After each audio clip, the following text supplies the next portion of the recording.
I'm Soledad, this is my Holden, and I've done all my own repairs on this car. On average, 5 deaths and 160 injuries are associated with DIY repair each year, and these are preventable. So, I'm going to show you the correct way to lift and support your vehicle for DIY repairs. First, you need the right tools for the job. Jacks, stands and ramps all have a different purpose, which I'll take you through. Your car will most likely come with a specific vehicle jack, usually in the boot. Remember, it's only designed for changing tyres and must never be used to get under your car. If you do need to get under your car, buy a good quality jack that's rated to lift the weight of your car and a pair of good quality support stands or ramps. Make sure all this equipment meets the mandatory safety standards. Always work on a hard, flat surface, preferably concrete. Working on the lawn isn't safe.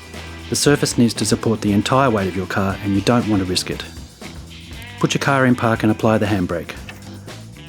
Place chocks behind all the unlifted wheels and locate the lifting points on your vehicle.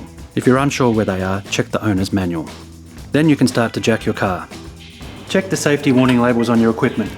These can provide you with valuable information on their correct use. Importantly, never get under a vehicle supported only by a jack.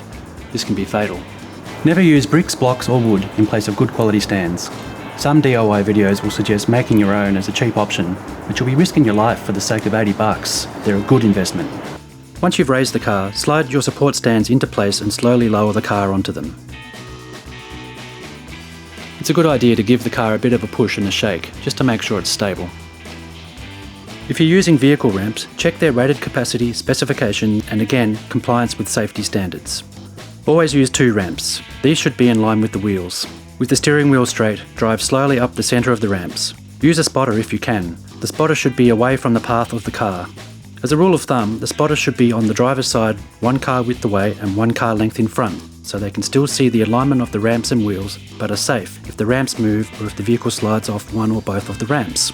Once at the top, put the car in park and place chocks behind the unlifted wheels.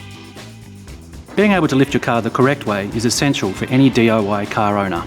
If you're unsure, take your car to a professional and check the Product Safety Australia website for further information.